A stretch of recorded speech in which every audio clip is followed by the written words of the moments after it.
Yeah. So, yep. Well, let's move on to protein because that was Mm. obviously the second pillar. And I kind of put to you just then when I said about how I approached it when I was in my like big off season and I was just trying to have quite high protein. And I had the idea of I need to hit way more than normal because I'm trying to build muscle. Since then, I've learned a little bit more about it, but I'd like you to maybe break down was I doing the right thing there or was I just wasting a load of money on some extra protein? When you say high protein, what was you hitting? Well, I was going close to 300 on times when I was tracking. So at the time, I would have been about 100 kilos. So it's So on the 3 grams. higher ends. Yes, it's around the 3 grams mark. Yeah. And I know since then there's been a lot of studies that kind of give us a bit of a ballpark. But Mm. can you break this down a bit more? Absolutely. So protein is so key because the body is in a constant state of breakdown and gaining when we talk about protein. So you have muscle protein breakdown, and we have muscle protein um, kind of we have breakdown and we have accretion. So we want to be in a positive protein balance across the day. That's why protein is so key. Okay, you got to be thinking about building a house. That analogy, you don't provide the raw materials, you're not going to be able to grow, even if you've got all the builders sitting there. So the builders of the training, they're Mm. all there ready to go. You don't give them any raw materials, they're just going to be kicking around, and the house isn't going to get built. You've got to be in a positive protein balance, and this is the thing that we are constantly breaking down and regenerating muscle tissue. So we need a constant supply of protein. If we're looking at and the research shows that there are minimum amounts. Like there's some studies there where even if they overfed people up to 1,000 calories, if their protein was low, around 1 gram per kilo of body weight, that's low. They didn't. They gained the tiniest amount of lean body weight. I think it was like 0.25 kilograms over an 8-week period. Um, but if you hit around 2.4 grams, which they class as a moderate intake, then they gained 2.2 kilos of muscle, lean muscle. There's a bit of a minimum threshold in the research. So you're looking around 1.6 grams per kilo. Okay. If you hit that, then and distribute it across the day. Okay. So don't just eat, 200 grams in your evening meal. You find that you're okay in terms of muscle building, okay, like in terms of actually providing the enough raw materials for your body to grow lean muscle. Okay, then there's a bit of a sliding scale. Okay, it does seem to that, I mean, the research is kind of conflicting. There's a little bit of a bell curve from like 1.6 as you go up to around 2.4. Then there are potentially some more benefits of going to a slightly higher protein intake. Okay. This ends up being a little bit more as you go through your training age, as your training age becomes a little bit more larger. So earlier, people that are just getting into resistance training or getting back to it after a long break, then you can kind of get away with a slightly lower protein intake. But when you start to become more trained or the gains become smaller, then higher protein intakes seem to be more beneficial in terms of helping you to build muscle. So that's where you want to maybe pushing up to 2.2, 2.4 grams. Now, if you go above that, those that are in the literature will know of Jose Antonio, and he's done a lot of protein overfeeding studies where he's gone up to 3.6, sometimes even 4.4 grams per kilo per body weight a day. And it's really challenging. There is some research to suggest that actually that helps with building muscle and losing fat. It's actually losing fat is probably the one that it helps with more when you get up to those higher levels. Um, but for me, it's just very, very, very impractical to eat Mm. that much protein consistently. There were loads of dropouts in the study, the studies that he's done. So practically, we're looking for a take home. If you're listening to this podcast, you want to be aiming it from anywhere from 1.6 to 2.4. The more trained you are, slightly higher protein intake that you should have, and potentially for me, the leaner that you are, the higher protein intake you want to be consuming.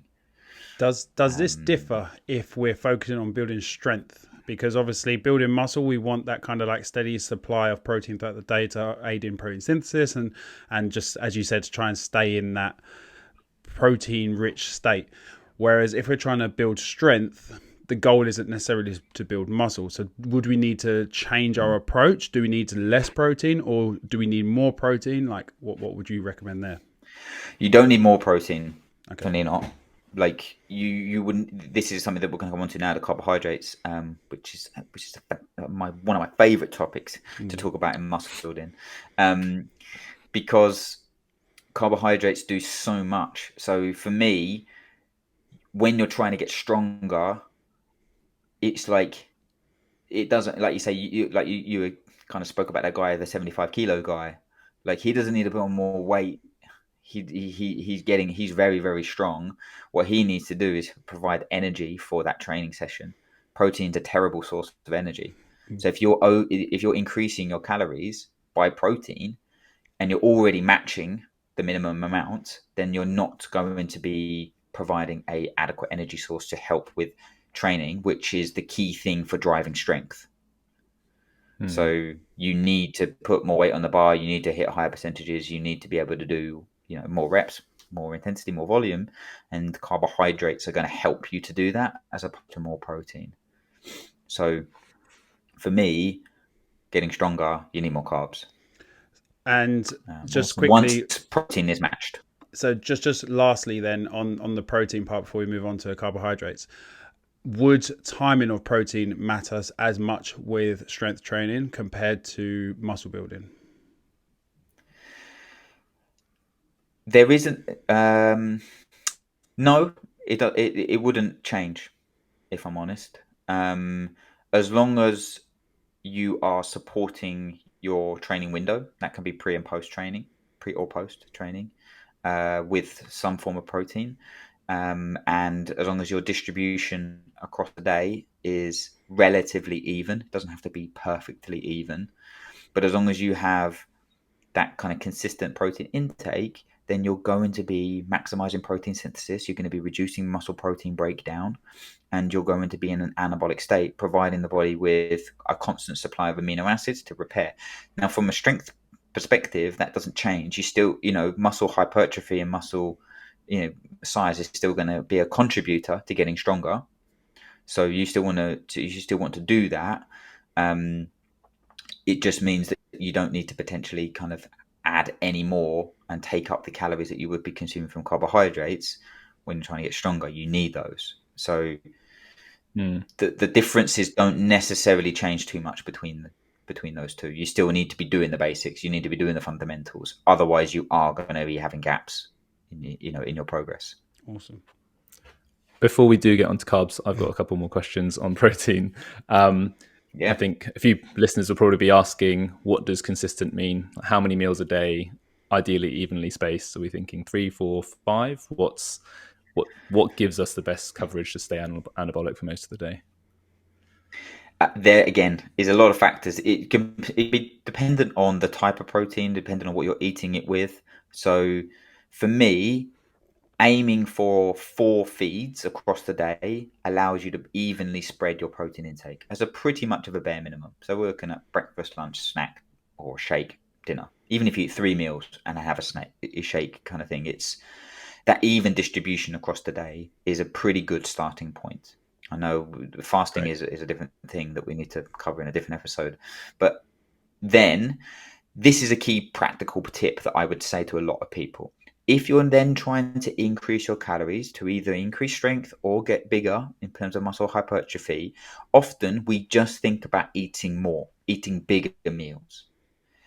The first step you need to do is to increase meal frequency. Okay. It is so much easier to do that than to eat more or a bigger meal. Okay. Because we get full quickly, Mm. and protein is a very satiating nutrient. It fills us up quickly. Okay. So eating more and just making your main meals bigger and bigger and bigger and bigger and bigger, for me, is not an optimal strategy to increasing your calorie intake and to help support getting stronger, building muscle. So if you're eating 4 times a day, go to 5, add a snack, add a shake, then go to 6. Okay. For me, there's a bit of a ceiling from 6 meals. Okay. I think most of the time, if you're thinking, right, breakfast, lunch, and dinner, 2 snacks and a shake, or a pre-bed Mm, snack, like that's pretty much most people can do that without going, oh my God, I'm just constantly eating. mm, Okay. That's then going to give you enough distribution across the day, enough time for your body to digest that in between meals. And we're going to be then allowing that kind of protein distribution across the day. So that's what I'm talking about. That there, like, it doesn't have to be 7 meals a day. It can be that. But the key thing, if you are struggling, if you are fine, I'm struggling to eat enough, I can't seem to get stronger, then hopefully train in the correct way. But if you start to increase meal frequency, it's been the biggest Mm. change in a lot of people that we work with in terms of them going, oh my God, yeah, I actually feel like I can get to the higher calorie amounts, and actually I don't feel like I'm just stuffed the whole time, because you can include very energy dense foods in between your main meals, you know Yeah, you protein don't and get that a slump as well. smoothie. yeah. Yeah, exactly. Yeah, you're constantly feeding the body, so you're constantly providing more materials for you to build, and that's the key thing. The body needs that. Whereas if you just like dump a load in the evening and be like, "Hey lads, go and build the house. Oh, I'll be back in 18 hours," Mm, they'd be like, "Huh? yeah. What? How am I meant to be able to do this? We can finish all this in 2 hours. Like, what are we going to do? Is sit around for 16 hours, and then what happens is that the things start to break down and they Mm, crumble. So again, this is where I'm going a little bit off topic, but I don't really believe hard gainers exist. yeah. I think it's more challenging for some people, but I just think people are missing the fundamentals, not doing anything, all of these things that we're talking about today, more consistently enough. So that's where I would talk about protein distribution across the day.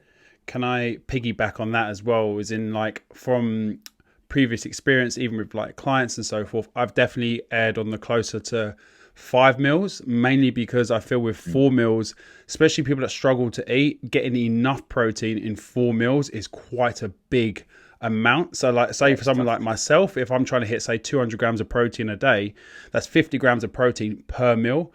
Most people could do that at, say, dinner and maybe at lunch, but at breakfast will be like, they're like, sorry, how many eggs, how much sausage, or how Yeah. much bacon, how much this, and it's like, steak, what? Like, so if we can then kind of think an area closer towards maybe 5 meals, because that Exactly. frequency side, and if you do struggle with, say, feeling full too quickly, going then to 6 meals, it sounds extreme, but it's just like, that's why bodybuilders do it a lot of time, because they're trying to hit the protein that they're trying to hit. And at the end of the day, if you are trying to build muscle, you look to the people that do this as their sole focus. That is what bodybuilding is, Mm. right? So it's like they a Yeah. lot of the time like to aim for around 6 meals a day, because they can then spread their protein throughout the day, so they can have more carbohydrates, so they can have decent levels of fat. And it's just like, it's just, Yeah.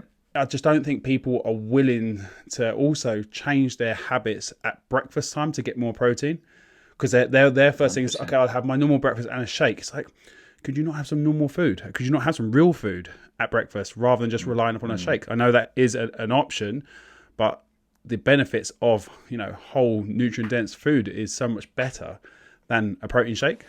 Yeah. You just hinted at my next question, which you alluded to earlier, Liam, was it depends slightly on the type of protein. So how does that impact the anabolic nature of a meal, and also the like the spacing that you require for meal frequencies? Do you mean that if you eat a certain type of protein, it actually will stay in your system for longer compared to other types of protein, so you can actually get away with a lower meal frequency potentially? Yeah, definitely. So if you're looking at whole foods, like you say, if we take a whey protein isolate shake compared to, 10% fat mince, like that 10% fat mince is going to be digested a lot slower than the whey protein isolate. So then you can get away with extending the next feed if you're eating more whole foods with potentially what that are going to be coupled with fat, coupled with fiber. Then the digestion of those amino acids, again, is going to be slower. So if you're eating a big serving, then, say like 40, 50 grams, again, you don't need to rush the feeding after it. And that's how it's essential if you are going to have a lower frequency. Like Rob said, the amounts need to be higher, and you probably need to edge towards more protein that is away from liquid based, away from very low kind of like or pair it with things that are going to help to distribute that protein absorption. So this is why casein protein is having, it's slow digesting. This is why people have it before bed, because it's slow digesting. And this is why bodybuilders or people that are jacked and big and strong, they have regular meals. That's why they use meal prep companies where it's got 45 grams of protein, and they have 3 of them a day. Do you know what I mean? It's not, you got to look at, like you say, you got to look at people that have been successful. That's a reason for that. You don't see bodybuilders just chugging shakes with their cereal in the morning, and that's it. Like, they eat big meals, and then they utilize faster digesting protein at certain times of the day. So yes, there is a slight difference. Most people don't need to worry about that. Like, that's my opinion. Like, don't get caught in the weeds going, oh, Liam, should I eat whey isolate? And if I time it with my oats, is going to slow the digestion of my blueberries. I don't know what I'm going to do. My blueberries. Eat big consistently for longer than Monday to Thursday. So this is that is, but it's nice to know about. But again, we don't need to concern ourselves too much about it unless you're well down the line. Rich Piana used to say, "R.I.P. Real fucking food, RFF." Whenever somebody asked him a question about nutrition, just RFF. Like, for most things, just eat real food, and that's the better option. And final one before we move on from protein. In the studies where there's the extreme overfeeding of protein, what sort of protein were they giving the participants? And the reason I ask is, if somebody is struggling to add more protein, does that give us any insight as to the easiest ways to add protein if you struggle? For example, if you don't want to eat tons of steak or it's expensive, like, what are the other considerations for how you can add in what might feel initially like excessive protein? There was a mixture. There's a mixture between the studies that I've got here, which will be linked. We've sent them all across. A mixture between meal replacement shakes, so like the mass gainers. Okay. So this was a blend of whey protein concentrate, whey protein isolate, and kind of like oat fiber, and different carbohydrates in there.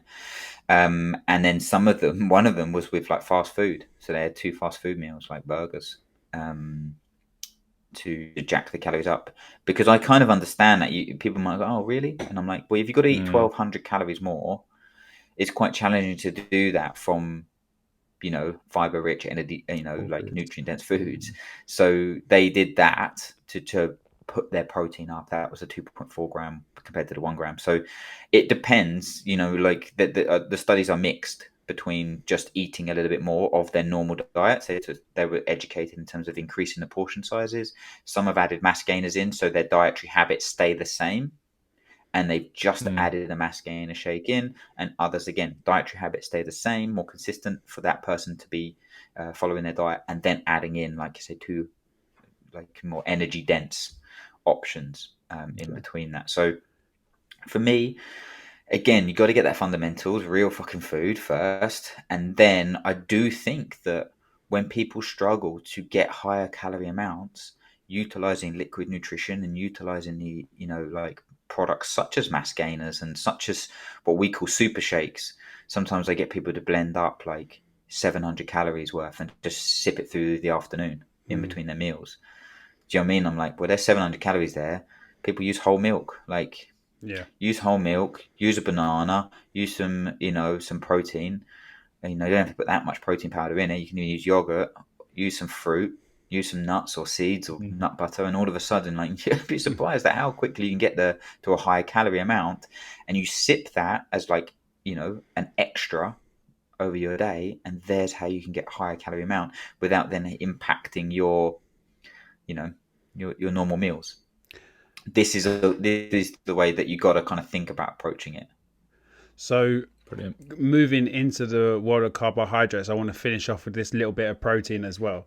So just because we're thinking mainly because again this is the Love second the pillar, protein. right? So I really want to make sure we nail this, and because we keep mentioning how people struggle to eat, and so as I was thinking about this, I was thinking, okay, maybe we talk about the sources of protein, which we just did there, like fast acting, like shakes where you got like the isolate and so forth, or then you got something like a steak, which will be a lot slower digesting.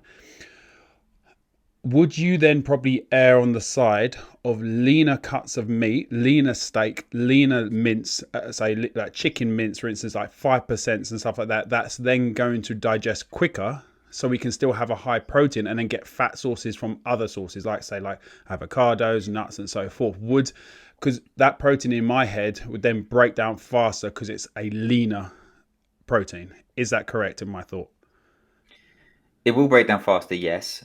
The thing is that the reasoning for choosing slightly leaner proteins is there needs to be a bit of context here. If you're in that stage where you need to hit slightly lower fat content because you're trying to gain more leanly, your calories are slightly lower, you're in a lower surplus, then you can use slightly leaner cuts of meats and fish and whatever. If you're trying to just eat as many calories as you can, then don't worry about the rate that protein is going to break down, because you're just trying to eat as many calories as possible to get to 4,000, Yeah. 3,500. So Okay. that's when using higher fat mince, higher fat meats, and whatever eggs is going to help you. Eating a lot, like Ash said at the start, it's tough.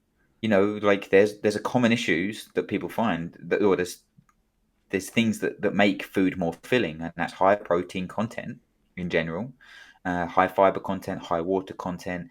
It be actually being hard to chew, like actually being hard to thing. And one of the other things, it doesn't taste very good. We don't want to eat a lot of things that don't taste that good.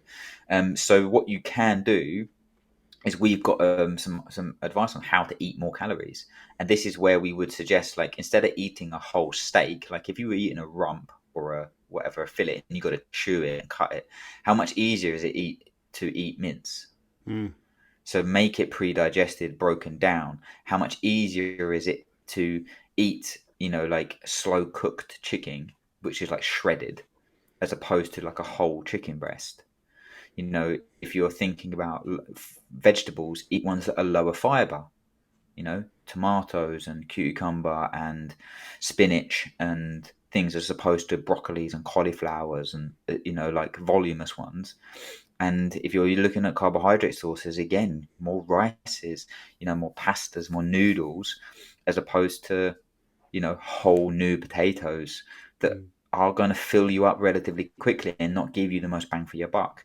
So this is why, there are, I don't really agree with it when I see this on Instagram, and I'm actually saying that actually I do agree with it now, so maybe I do. Is this like muscle gaining foods? Do you know what I mean? Like, eat these to gain muscle. Well, you can eat anything to gain muscle, but actually, like, stuff that is energy dense but is easier to digest is going to help you to hit those higher calories. But for me, meal frequency, using a balance of liquid nutrition and snack based for energy dense sources, and then whole meals, is going to be the best way to approach it. And if you really look at the people that have been successful, they will all do this.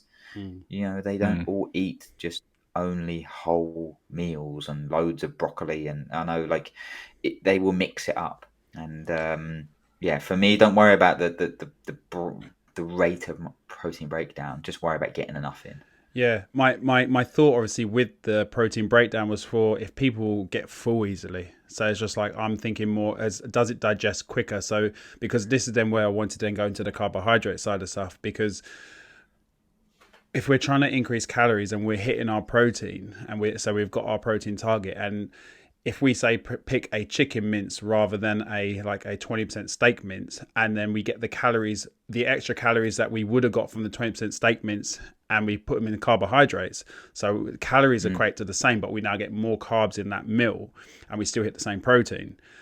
Would that be easier for someone to digest and be able to then get to their next meal easier, rather than having, say, chicken thighs or steak with the same amount of rice, calories equal, and then they'll be Yep. like, oh, I'm still too satiated, and because No, you're carbohydrates will right. break down quicker. 100%. Sweet. Yeah, 100%. You're using the principles there, like exactly right. Yeah. Definitely. So That's why we talk about meal frequency, because if you're just eating huge meals, like mm, you know what it's like, you don't want to eat for like maybe 3 4 hours later. Like, whereas if you do eat the correct things, spot on, you will be, let's say, you'll be ready to eat again, and that's going to help you to achieve your goal.